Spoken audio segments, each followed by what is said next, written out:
permaculture designer and permaculture practitioner.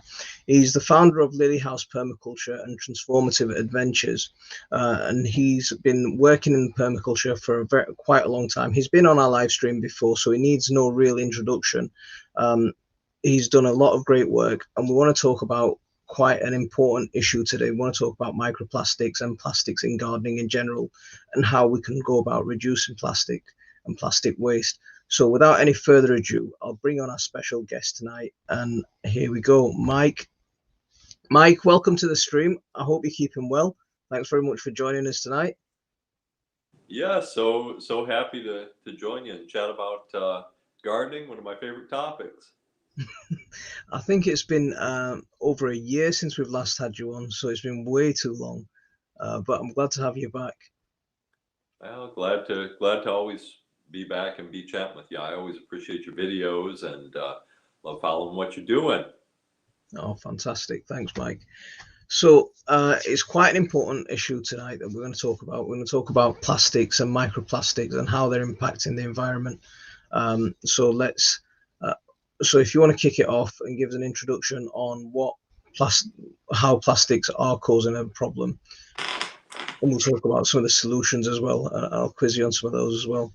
So over to you. Yeah, it's solutions as well. I'll quiz you. Oh, it had a weird little audio feedback there for a second. It's a important topic, and to me, it's shocking in a way because I've been at food activism now for over 2 decades, and back in the day, we were thinking that if we want to reduce fossil fuels and all of that, that one of the things we need to do is be producing more stuff locally, and we had and one thing that makes that easier in a lot of ways are all these agricultural plastics. So 20 years ago, I was kind of advocating for a lot of these things, and now we're starting to get research showing that they are a real concern. In fact, scientists are saying that agriculture in particular and food is the #1 cause of plastic pollutions of the ocean and of soil. And soil pollution now we're beginning to call it white pollution, and it's becoming a major issue. It impacts all sorts of wildlife and biodiversity, and what we're finding is that it can even accumulate in soils over time, and at a certain point there will be a tipping point, and then it really starts to impact plant growth.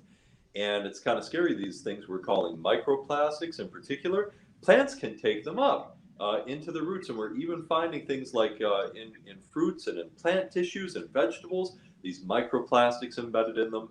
And then, of course, there's a set of chemicals that are endocrine disruptors and things like the big bad one is called phthalates, and those can be soak into the soil from agricultural plastics, and then plants can take them up, and then we can eat the plants, and we can get big doses of those. So it's really kind of, and we can talk more about what some of those risks are. And so to me, the conclusion I've come to is I really love the name of how you've titled this, that it's about reducing them, because I still use various plastics in my gardening and in my home food production system. But I think we should all be starting to think about how we can reduce them and get beyond those. And I certainly in my garden would love to move to a place where I'm using them very little, but it's a challenge. So it's a good thing to talk about. I mean, where are the plastics coming from in the first place? Obvious things are like plant pots, screening that we're using, fleeces that we're using, protective things like that, or covers that we're using for greenhouses. So apart from those, what other sources of plastics are coming into the garden, do you think? Those are the big ones right there. There's been some research on irrigation hoses too. They tend to be, anything that has water contact like that tends to, have been tested, and the water moves through them so quickly they're less of a problem than some of the things like tarps. A lot of people, we all know we're trying to dig the soil less too these days, because digging the soil has a negative impact on the soil microbial biology and all that. So we're trying to dig less, and one of the ways you can do that is by solarizing the garden with a tarp, or putting a tarp on it and leaving it there for a while. And what we're finding now is that the research is showing that a lot of those tarps. Here's one of the big take homes. Here's a tip right off the top. If we're trying to reduce the amount of the plastics and these microplastics and phthalates in the garden, one of the big issues is the flexible plastics, because phthalates are usually used in the process of plasticizing to make them very flexible. So like vinyl tarps, those very flexible like vinyl tarps and things, those tend to be one of the things that can leach phthalates and microplastics the most. So there's been research that when we put those on the ground to solarize and to kind of replace tilling, that can actually soak into the soil, and then our vegetables can take them up. So that's one. So there's a term that you mentioned a couple of times, phthalates. What are they, and what are the harms of them being in the soil, and are there any dangers to us? Yeah. So phthalates are a class of chemicals that are used in the process of making the plastics. And some plastics, and different plastics have all different levels of them. And so like you mentioned, plastic pots and containers, those tend to be hard and rigid, and they tend to have very little like phthalates, and they tend to shed fewer microplastics. So the phthalates are really used to make the plastic flexible in most cases. So like, you think about transparent greenhouse covers or row covers. If they're the flexible plastics, and they're generally going to have a lot of those phthalates. Things like vinyls tend to be the worst, and can be as much as 90% phthalates in the finished product, and they can shed really quickly into the soil. When they get into our bodies, or the bodies of wildlife, one of the big things that they do is they mimic estrogen in the body. So they mimic hormones, and so they can. A lot of studies now are showing that maybe they're responsible for reproductive health problems, and those same reproductive hormones have an impact on our weight and our digestive systems. And now they're being found to have a big impact on the brain and brain function as well, and to pose a risk for like brain tumors and things like this. So they've really been, implicated in tumors and cancers of the reproductive organs, and dysfunction of those, and the brain are the big things. So they really are a very serious health risk. The World Health Organization and the EU and the United States have different various levels that they consider to be safe levels. And what's really kind of scary is that these plastics are making it into the food system way over what we would consider what the countries say are safe levels for these chemicals. So it is definitely something to be concerned about, especially for people who feel like they're sensitive to chemicals, or are concerned about if you have cancer, in your family history, then this might be something that you want to really try to stay away from as much as you can. It's really difficult too, because these are just all over the environment these days. But we can just try to do the best we can, See, absolutely. I mean, whenever there's a cultural shift, it takes time. I mean, I remember watching gardening programs from when I was growing up, and in order to save compost, what the gardeners on TV would tell you was fill the bottom of the pot with polystyrene, or fill the bottom of the pot with used milk cartons and plastic bottles and stuff like that, and that'll be a good way of saving on compost. But it's quite short-sighted. It'll save compost, fine, but what about the longer term impacts, and what are you going to do with that compost, and where's it going to end up? So, but even now, you know, with no dig, I see a lot of market gardeners and quite a few leading market gardeners as well. Um, they advocate no dig, and they use a lot of, you know, compost mulching, but then they'll cover that compost mulching with plastic sheeting, and then they'll just plant either through the plastic sheeting, or they'll just leave, you know, either through solarization, or they'll use it throughout the growing season. And where not only is it the problem of all the leaching and all the microplastics, is as that, where does that end up? Because that stuff is not recyclable. Right. Yeah, that that has become a big concern of mine too. That there has been a huge increase of these plastics in in the United States. You know, even 12 years ago, even 10 years ago, 20 years to 10 years ago, I was with a lot of organic farms, and when I would go and visit them, it was not common in my region on mid-scale farms here, small vegetable farms, organic farms, to see those kinds of plastics.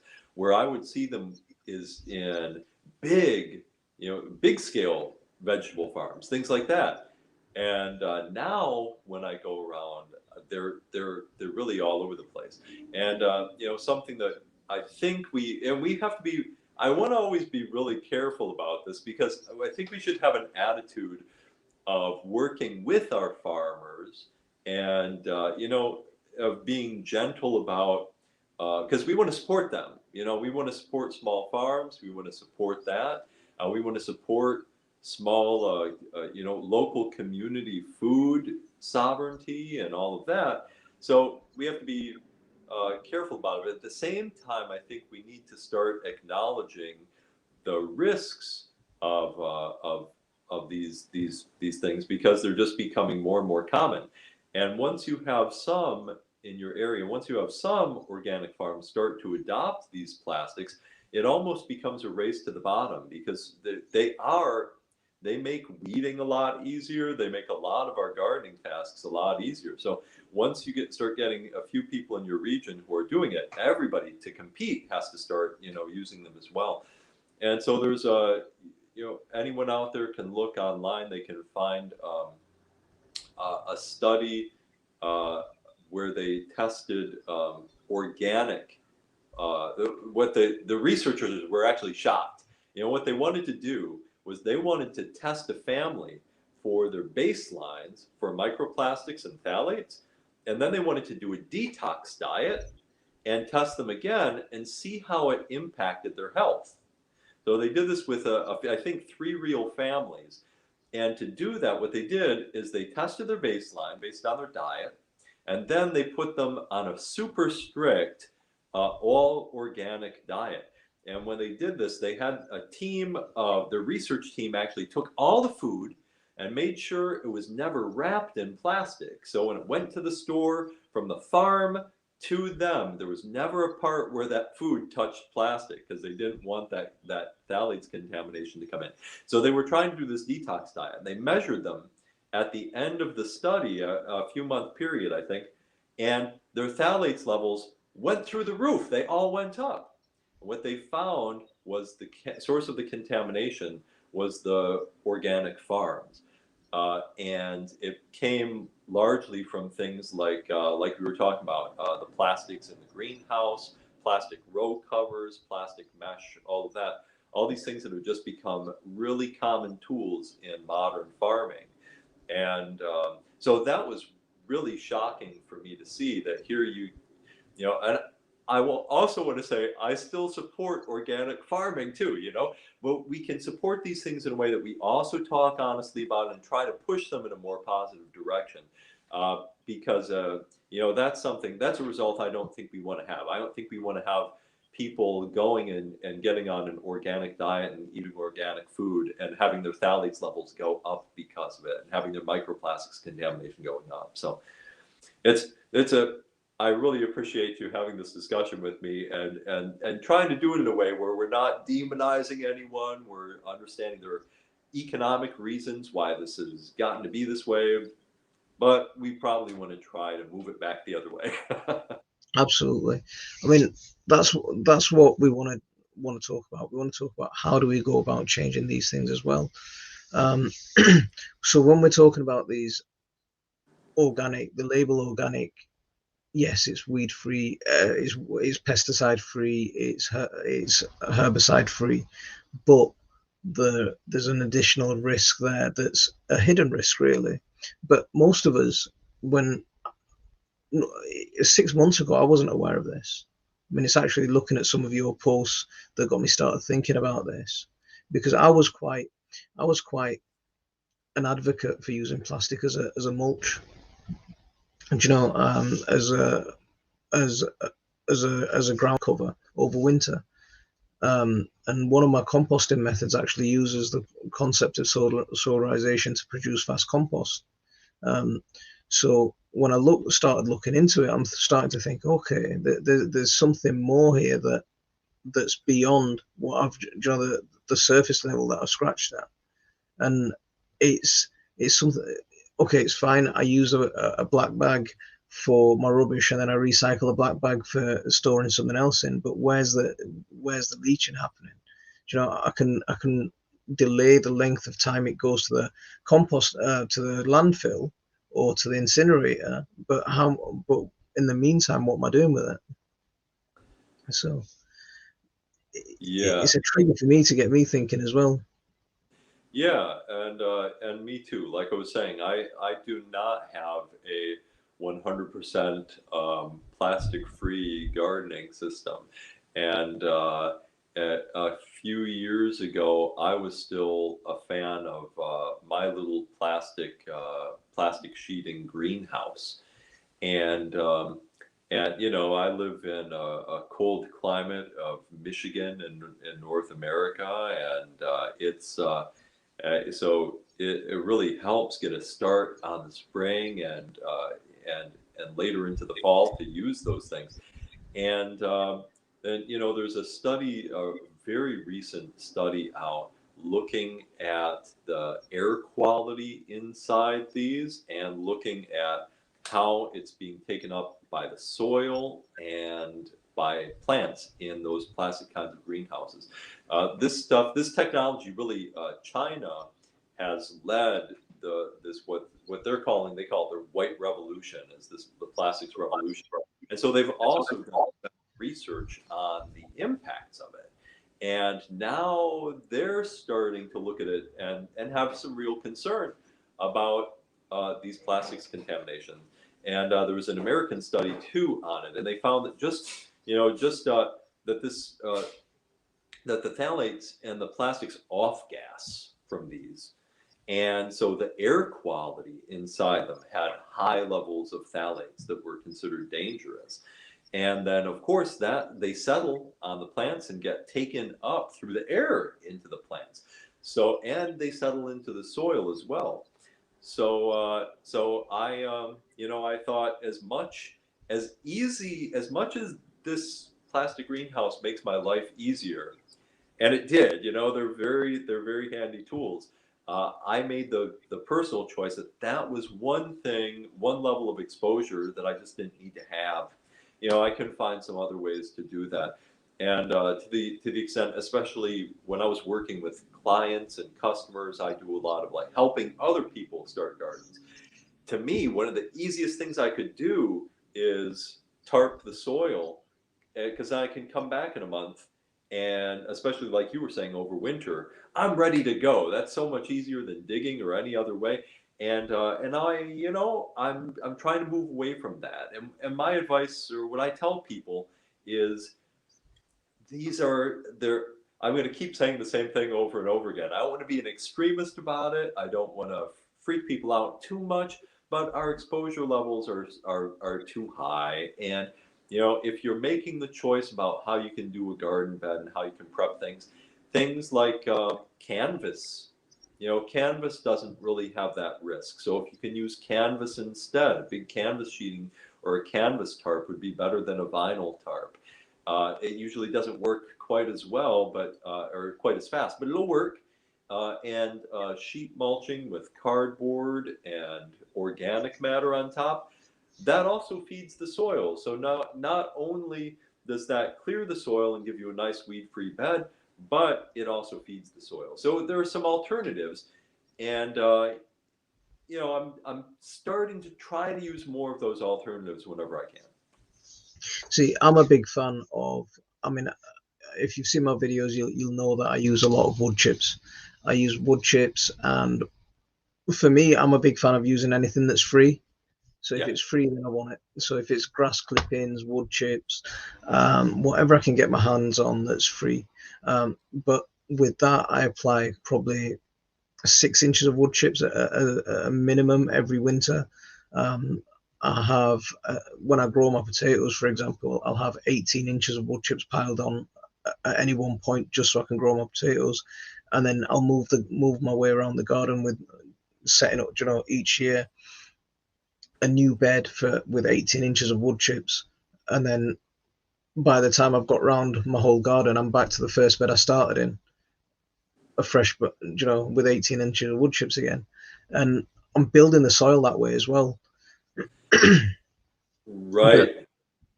But what you just said about cardboard, this brings on a question that was raised in the chat by Phil, around cardboard. There's a lot of cardboard that's being recycled at the moment, and a lot of us are using it as sheet mulch. But there's tape on there, there's labels on there, and there's plastics in cardboard itself as well. Is there plastics in cardboard itself? Is the glue safe?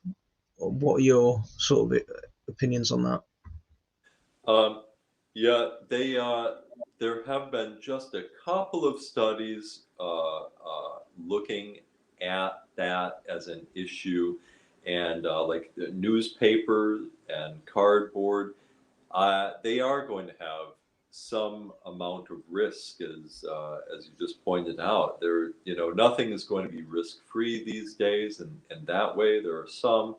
But the way I think of it, and it's kind of like what you were just saying, to me, creating a garden bed with cardboard or with newspaper and then a bunch of mulch on top of it, that's not something I do annually. I don't come back and do that every year.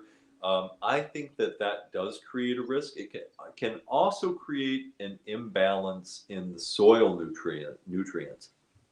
So, but it's like what you were just saying. If you get your garden right sized and you start the beds with those, it's far smaller risk than, say, with using tarps or solarizing and doing that every year and coming back to it.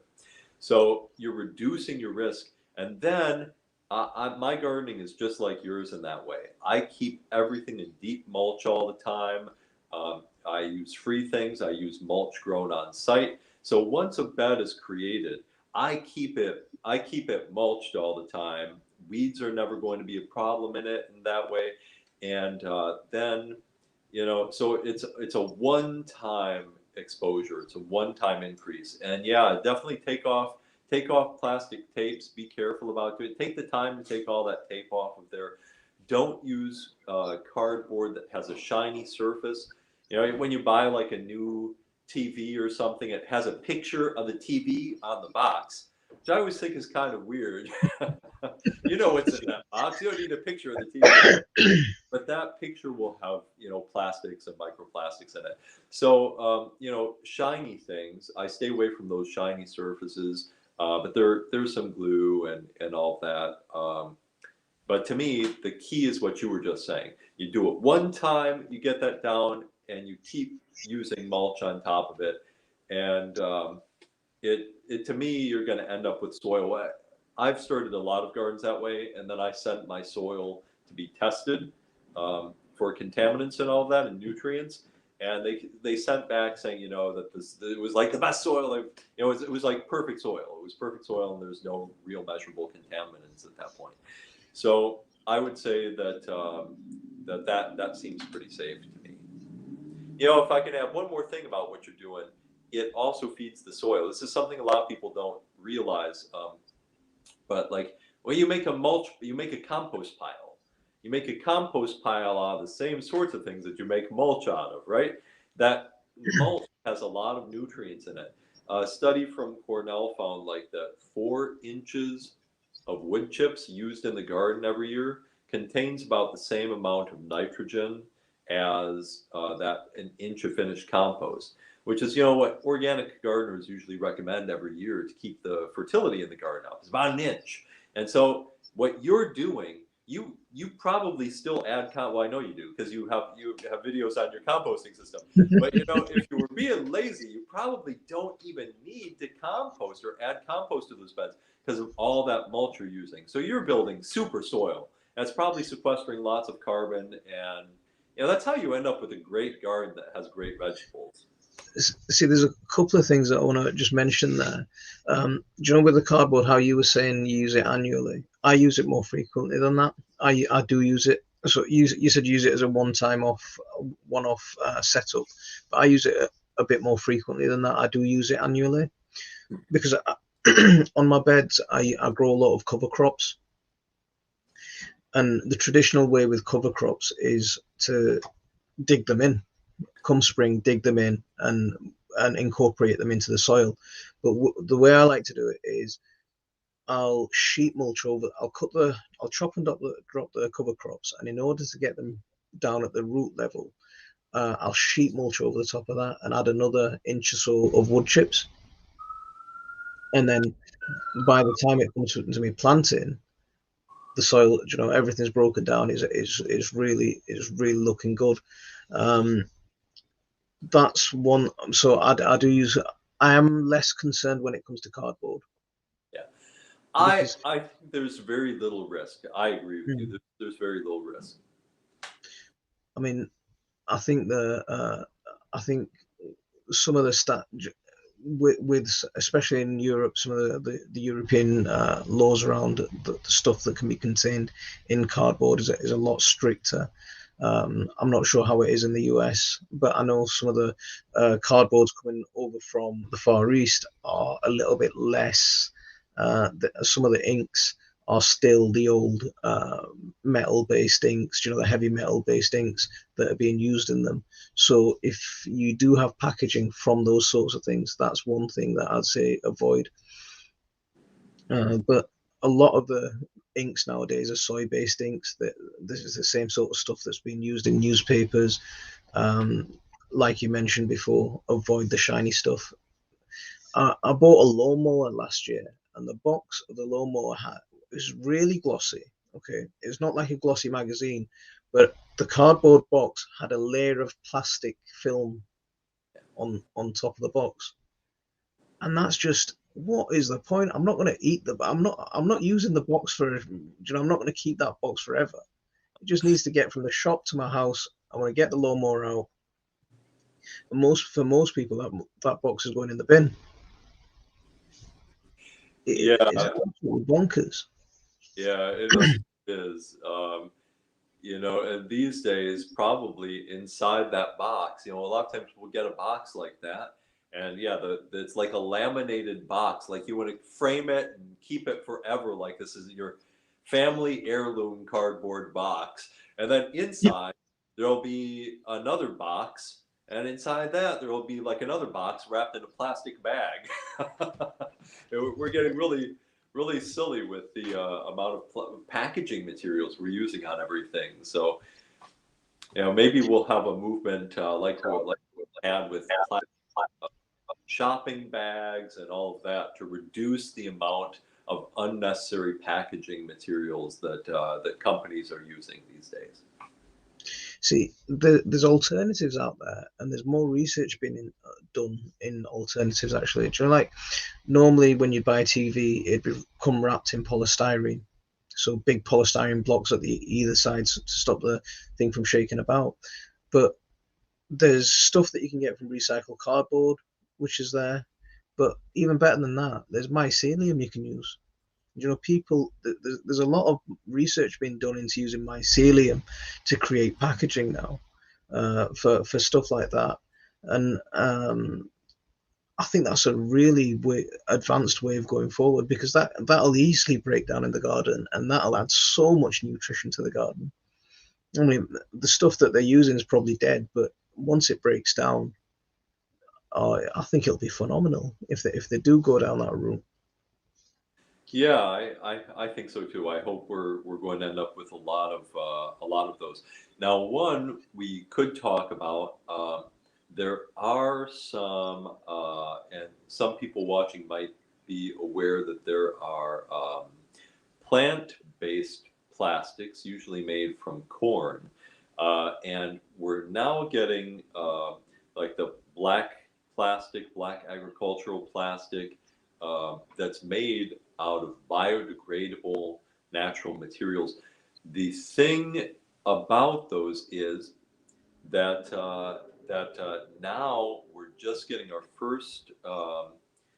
first bits of research back on those, and in order to make them durable and flexible, those bioplastics actually in the agricultural ones that were tested, I don't know about all of them, but the agricultural ones that were tested had more of these phthalates and chemicals, the plasticizer chemicals, than the plastic ones. So some people have always asked me, are those a good alternative to using plastic tarps?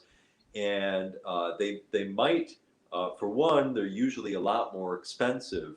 And although they are biodegradable, which is good, they may have more health risks than the plastic ones. So that's one thing. Um, to talk about some of the types of plastics, just as a general rule, it used to be said that polyethylene was the one that was the safest in terms of phthalates and microplastics. And now we're looking at those, and we're finding that they actually are off gassing and leaching a significant amount of So phthalate. when you're talking about polyethylene, what type of plastic is that? What do we normally get? Polyethylene, what does that normally come as? The most common thing we think about are these are Okay. plastic water bottles and plastic. They're usually a lot of food grade plastics because their polyethylene is considered to be one of the safest plastics. So a lot of food plastics and a lot of our agricultural plastics. It's a very diverse plastic, so it can be hard like these bottles, or when they add more phthalates to them and these kind of plasticizer chemicals, they can make it very flexible. So polyethylene landscape fabric and polyethylene tarps, all of those are pretty common. And polyethylene is a very common material for use in the flexible plastic hoop houses and greenhouses. And that study that I just mentioned that came out, I think just last year, it's a 2020 study, and maybe we'll find a way to share it where people can access this and see it for themselves. They found that the polyethylene greenhouses and hoops had some of the highest levels of the phthalates contamination in. Wow. So the ones that are safer, that had almost no microplastic leaching or phthalates contamination, were like the hard plastic sheets. So sometimes they're usually more expensive, but sometimes people will make greenhouses not out of the plastic film, but out of those hard transparent plastic sheets. Those tended to be the safest. So if you feel like you absolutely need to have that technology, you need to have a greenhouse, the thing that I recommend are use glass, use old windows. People are pulling windows out of their houses right now and changing them. If you can get those windows, they make a really nice little greenhouse or cold frame. And the hard plastics tend to be the safest. See, my if you've seen my red greenhouse in my garden, that's made out of polycarbonate. So you know the twin wall polycarbonate. It is pretty expensive. Nearly all of that greenhouse is made from recycled material. So apart from the four corner posts, all the other wood on that is recycled. But that polycarbonate sheeting, I mean, I'm not an expert in working with glass, so working with glass was not an option for me. It just, you know, handling big sheets of glass by yourself is quite hard. At that, when I built that greenhouse, it was something that was going to be, you know, it was something quite new to me. Whereas with plastic, I could cut it with a pair of scissors. I could shape it to how I wanted, and it just offered me that little bit more flexibility. Um, but I have got a glass greenhouse as well now, and I've seen the difference. You know that the light levels are massively different. You know the amount of light that comes in. Okay, the polycarbonate greenhouse stays a bit warmer, um, but if you can afford a nice big greenhouse, then the glass is obviously the way to go. Um, we've had our windows replaced recently, so I've got all the glass from the windows, and that's going to be a new project coming up for me. This at some point this year, either this year or early into next year, I'm going to eventually get around to building my little sanctuary in the garden. There's a question here from one of the viewers. Um, so, and I think Tony commented on not being able to get away from using plastic bags as well because compost comes in plastic bags. So, how safe is using compost plastic bags as liners for raised beds? Um, Usually those are, usually those have probably more risk.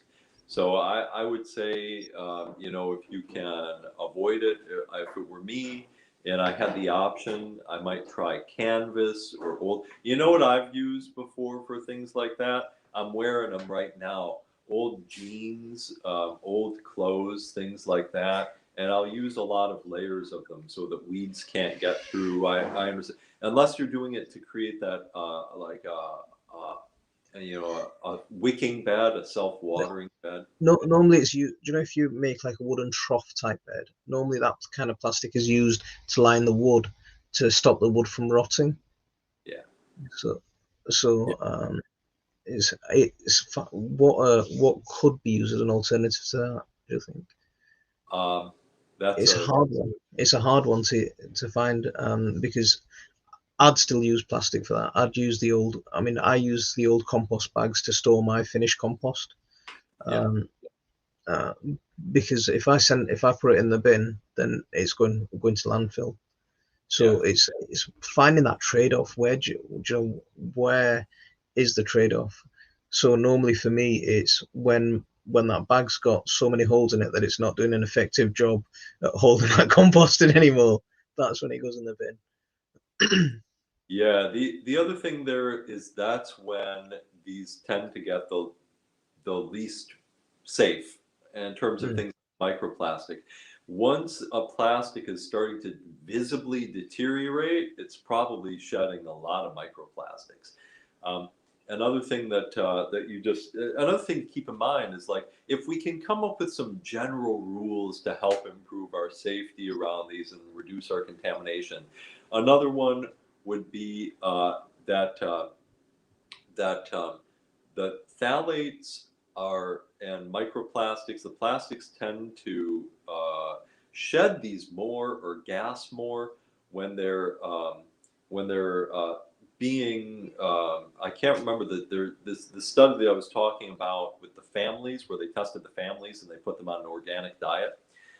This one talks specifically about a risk being the environmental conditions of the plastic. Like if they're being exposed to a lot of friction and light and environmental exposure, then they're going to create more of a risk for contamination. One of the things that was shocking in that study for me was the hoses that they used to milk cows. And these were organic farms again, organic dairy, and they used hoses to milk the cows, and they were I think it was a polyethylene hose, and just that brief exposure of the milk as it went through that short hose was enough to make the plastics levels, the contamination levels in the milk very high. So, and one of the reasons why is, think about it, that milk is, there's friction there, it's warm, it's hot, basically, and it's in an environmental condition where it's being bent a lot, it's being moved around a lot. So all of those things increase the level of risk of using that particular plastic. So like with your using the bags to store your finished compost, you're not like lifting those up daily. They're probably not sitting, hopefully I would recommend not keeping them sitting out in the sun and exposed to weather and all of that.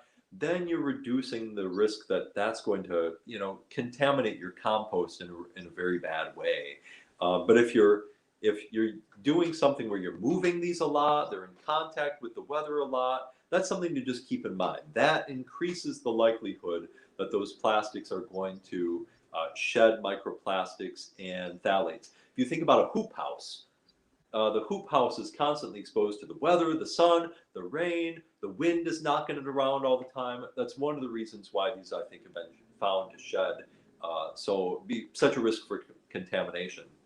And to change the subject really quick, I want to go back before I forget about your plastic greenhouse and say that polycarbonate. I don't know if you were even thinking about that or this issue when you bought that, but that's what I would recommend for anyone as an alternative. If you can afford it, to the flexible poly hoop houses and greenhouses, because it's safer. See, I wasn't thinking, well, at the time, I was just thinking about what's going to be easier for me to use.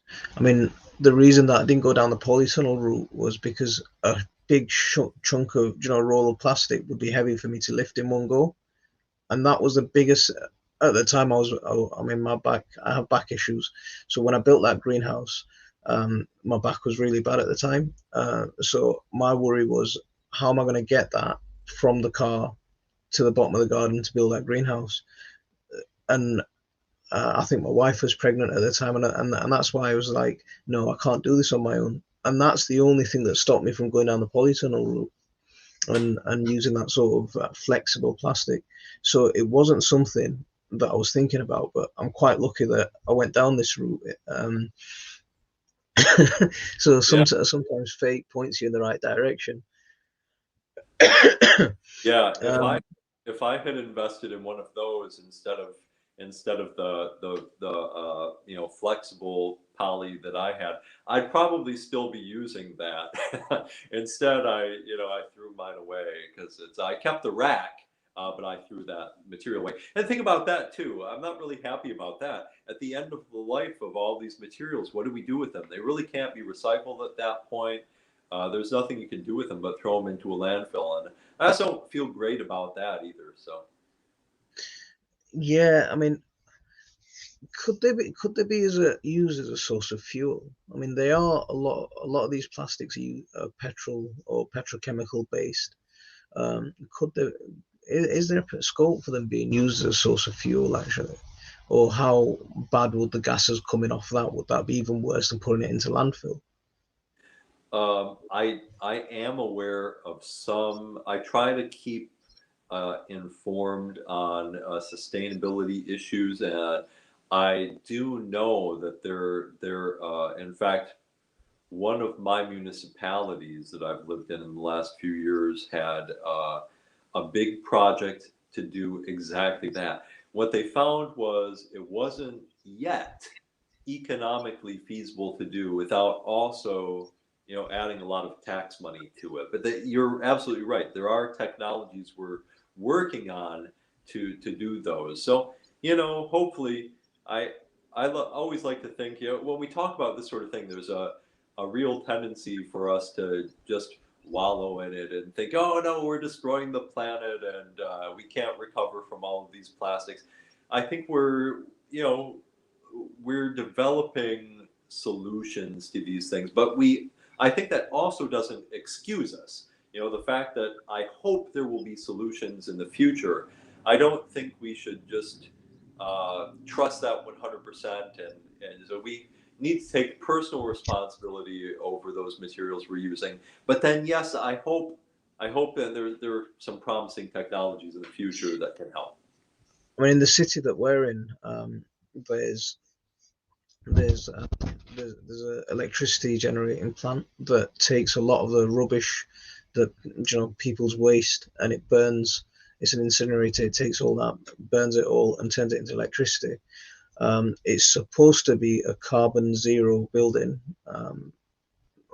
They've got a big green, living wall type thing. I've driven past it a few times. That green wall's never really green. It's never looking that healthy. But it's supposed to be saving from sending stuff to landfill and feeding the electricity grid. I keep meaning to do a tour around it. I mean, they do public tours, so I want to go and have a look at it and maybe question a few people and maybe even do a video on it. But there, like you say, there are technologies that are emerging, but they are still emerging. They're not there yet. I mean, there's one thing I want to quiz you on. Typically when we think of microplastics, the sort of thing that I would normally think of are, the type of plastics that you get in like glitter, the stuff that you used to get in face washers, the little plastic beads, when a plastic sheeting or something breaks down and it crumbles and disintegrates and it turns into confetti. That is what I normally used to think of about microplastics. Now, you've mentioned a couple of things like off-gassing, and you mentioned these phthalates. They don't really seem like a physical particle or a physical thing that you can actually see with the naked eye. These are so microscopic that we wouldn't, without that sort of detection, we wouldn't even know that they were there. Yeah, and really, we can see microplastics with the naked eye at that level. But the thing about that is too, there are also a lot of microplastics. They keep just breaking down. So there are microplastics are still a problem even when we can't see them with the naked eye. They're still there, and there's still little pieces of plastic sheeting that aren't visible to the naked eye. And apparently, I was just reading a study that a lot of us are probably walking around with about a credit card worth of these plastics in our bodies, just because of just these little microplastics. And yeah, I think the first place that we noticed them being really big problem were those intentional microplastics, like in the face wash. We used to put that in face wash and wash our face with, scrub our face with, microplastics. And, most of those are no longer on the market, but microbeads are still an issue. They're called microbeads, are still an issue in some of those health products. And now we're starting to realize that, things like this, they don't biodegrade. They'll last thousands of years. But what they do is, like you were saying, they break down into smaller and smaller pieces until they're no longer visible with the naked eye. They're still there. See, that's the scary thing. That's hard to get. When you can't see something, it's really hard to get your head around the fact that it's there. It's a difficult one. Excuse me. I've got a little bit of a frog in my throat tonight, so excuse me for that. There's a question, a comment more here that disintegrated plastic gets eaten by microorganisms, and that's pretty much what we've been discussing quite a bit. I mean, I think I'm not sure if I'm right in remembering that, but there was a whale that was washed up on a beach that most of its gut was lined with microplastics because, I mean, the way they eat, they're just swimming around with their mouths open and filtering the water, basically. It's absolutely crazy.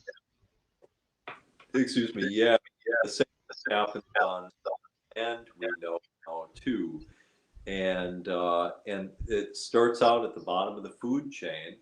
Um, for like I said, a lot of this research that's being done on it, yeah, the best research on it is being done in China because they really kind of led this white revolution in terms of the use of a lot of these materials. So now they have decades of using these. And for a long time, what do people do? They would use very thin sheets of plastic and they'd line the field with them. And then when they're so thin and they're exposed to the sun and the weather, so they're already becoming very brittle by the end of the season. Now, if you've ever worked with those, when you try to pick them up and you take them up, they're already starting to break down, usually, Yeah. even after a season. So what do? Usually, they just till them right back into the soil. They till them into the soil, put a new piece of plastic on next year, till that into the soil, put a new piece of plastic on. And they find in those environments where they've been doing that, yeah, the microplastics get into, well, for one, it ends up causing a dramatic decline in the soil biology. After a while, after the microplastics get to a certain point, it severely negatively impacts plant growth and it impacts the microbes. And then, insects eat the microbes, and then something bigger eats those, and a bird eats the insects, and we're just accumulating these microplastics up the food chain. So it's I think it's smart that we listen to the researchers who are starting to uh, you know hit the warning bell on some of these technologies. And I love what we're talking about right now. Is a few minutes ago we were talking about organic is good and we want to encourage organic farming, but it always comes with some risk, and there's nothing safer than when you grow it at your own house and you have your control. You can make your own decisions about how much of these materials you want to use and what you feel comfortable with, and you get to see it, you get to know at least. So there's growing some of your own, especially with the things like vegetables that would have the highest risk, is to me really important. I mean, absolutely. Do you know how you're talking about tilling in the plastic and stuff like that on an industrial scale at farms?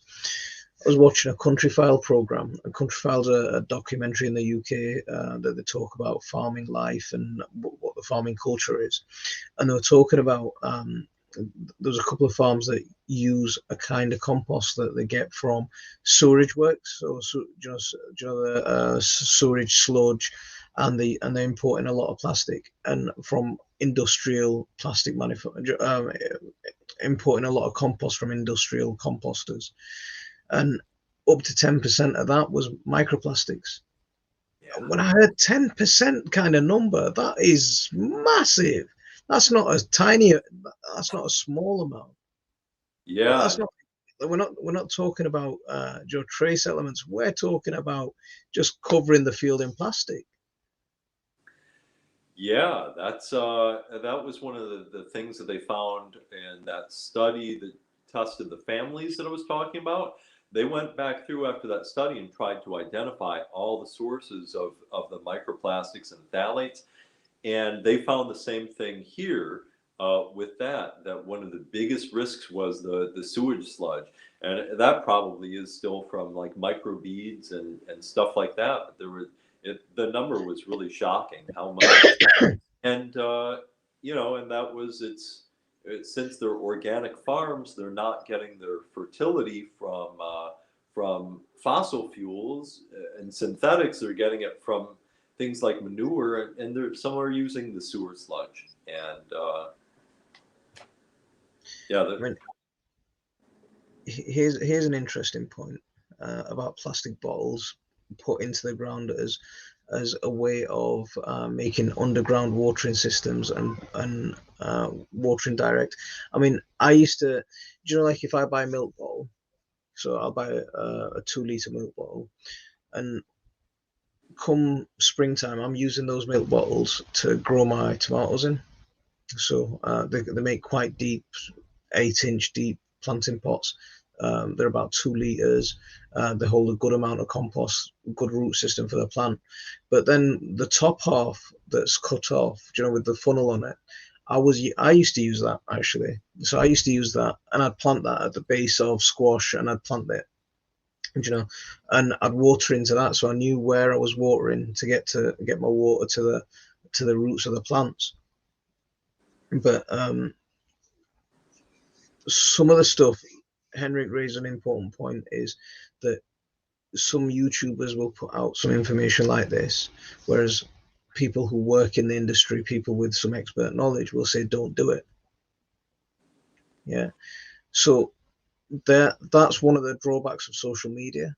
That is one of the drawbacks of social media, and where you get your information from, I think, because not everyone out there who's putting a video out, who's making stuff on YouTube and putting content out there, is an expert. You know, there's a lot of there are, sad to say, there are people who pass themselves off as experts, but basically they're regurgitating the same old nonsense that they've seen somewhere else. It's a bit, yeah, I shouldn't really say that, something like that, as blunt as that, but I don't know how else to put it, but without calling a spade a spade. Yeah, and there's also, you one thing you can look at too is the I'm trying to also be polite and not be blunt here. There was someone who did a set of videos on using vinyl tarps for the garden, and those probably that's the worst for the risks we're talking about today, microplastics and phthalates and off gassing. They're the worst you can use. And the guy sells them. You know, he's selling them for that use, and so he's cultivating a market for a product that he has and that he's selling. And so it's really difficult sometimes to see that. Now, I don't mean to say that he's being cynical. He probably doesn't realize. He probably doesn't know that this is a risk. He probably is selling them because they've probably been really helpful for his own garden. He thinks he's doing a good thing, you know.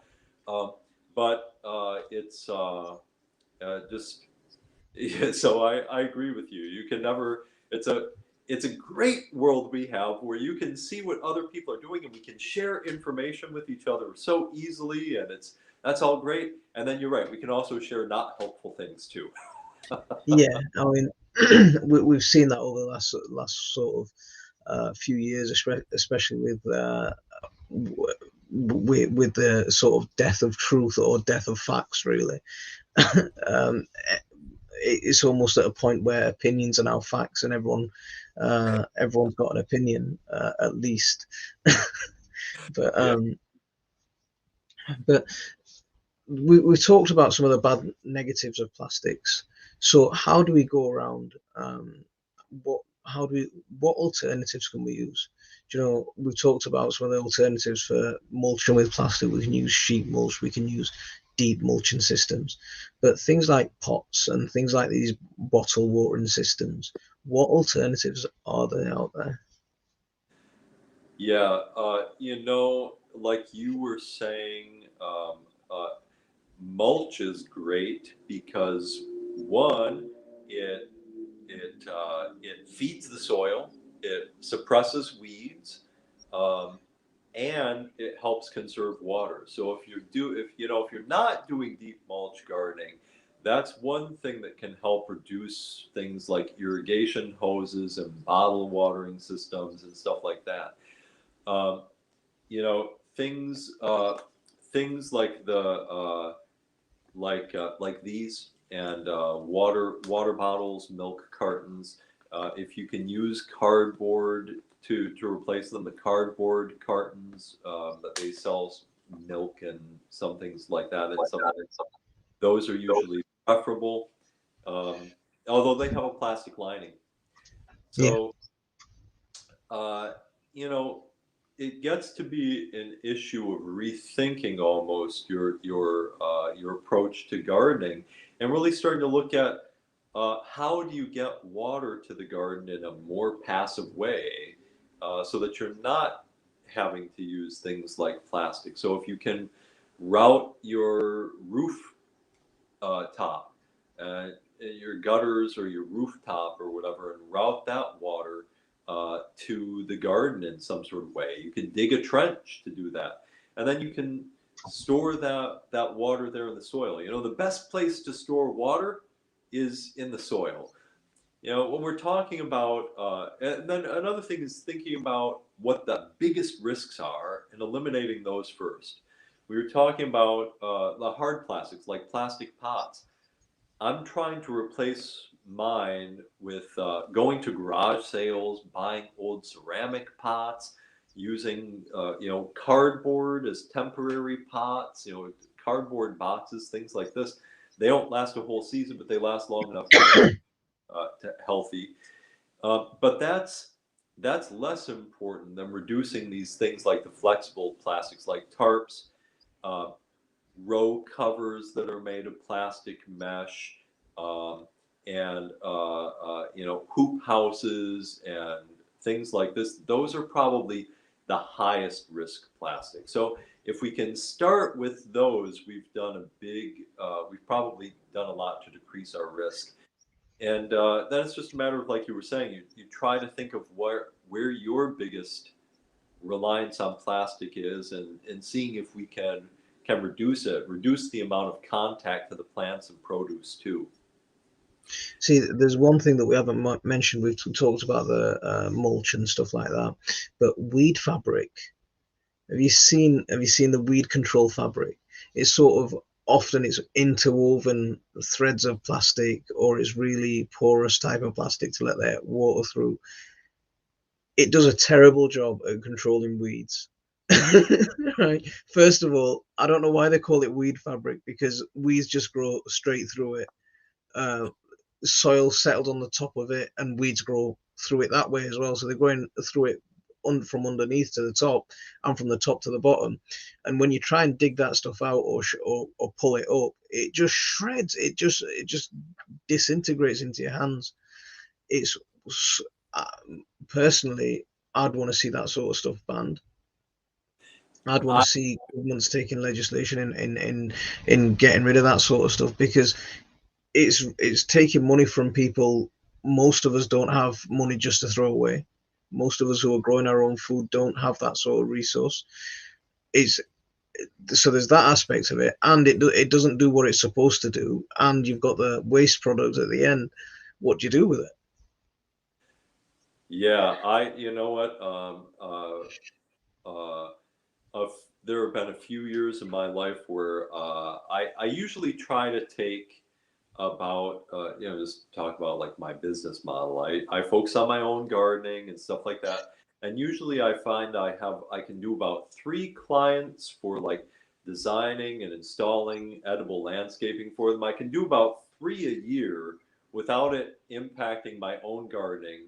I feel like my own gardening is the most valuable thing I can do with that time. So, but I can do about 3 a year. And if I show up at someone's house to do a job and I start trying to plant, and you just like you were saying, the plants get big, they break down, they decompose, and now you have soil on top of that landscape fabric, and you've got roots going all through it.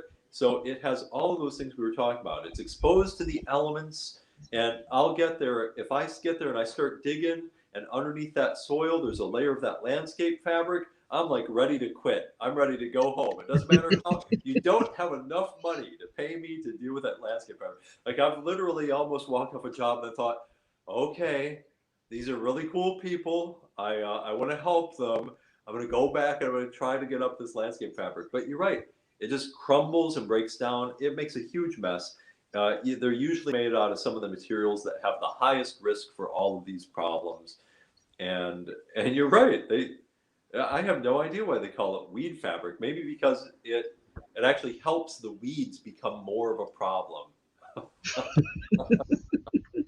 So I'm just adding a couple of links into the chat. So here's Mike's website, and I'll add a link to Mike's Facebook group as well here, so you can see the sort of work Mike's up to and the work that he's doing. He's putting out some really informative posts.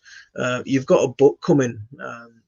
Do you want to talk a little bit about that and tell us? See, wow, there we go. I do. See.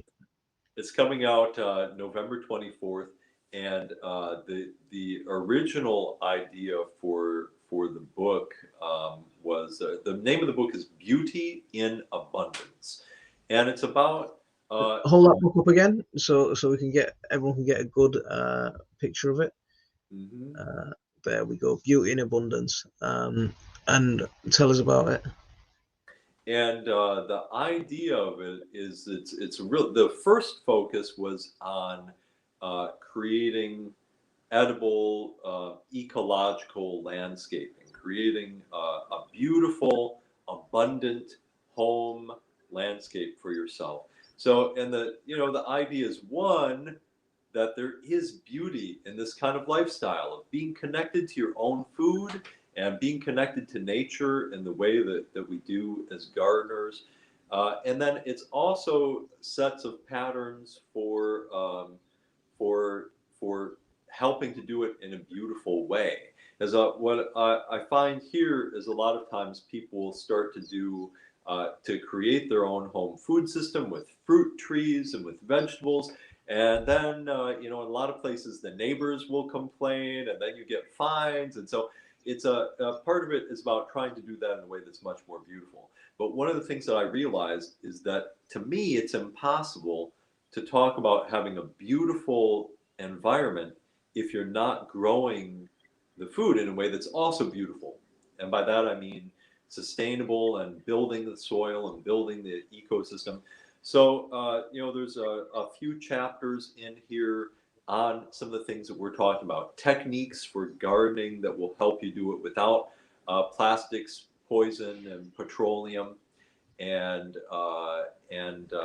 so it's got a big chapter on I think nearly 100 different species and different plants that are really great for, the edible ornamental garden, especially perennials that are long lasting and good to eat, produce a lot of food, and also help things look beautiful. So I think there are a lot of books out there on having a beautiful home landscape, a lot of good books on food gardening. I think this is the only one that I know of yet that's about having a beautiful garden that is a food garden. Awesome. That sounds like, when you say it's coming out, 24th of November. Yes. So that sounds like one that's going to be on my buy list. But so that's Mike's book. We've gone over the hour mark. So thank you, Mike, for joining us tonight, and thanks for going over that time with us as well. If anyone's got any last burning questions, get them in now before we sign off. But we need to do this again. It's a shame that it's taken. I think it's been about 18 months since I last had you on. So apologies from my side for not calling you back. But yeah, we need to do this a bit more frequent. I'm hoping for everyone. I'm hoping to have a guest on each month. But yeah, that's gonna. We'll just see how that works out. But if I can get a guest on each month and give you, it'll give you guys something different as well, instead of looking at my boring face all the time. But Mike, thanks very much. Thank you so much for having me on. It's great to chat with you, and I hope we do it again soon. Yeah. Right. Thanks, everyone. Thanks for watching and joining us tonight. It's an important topic, so if you want to share this stream out to your contacts, please do. I'm going to leave it there for this one. Assalamu alaikum wa rahmatullah.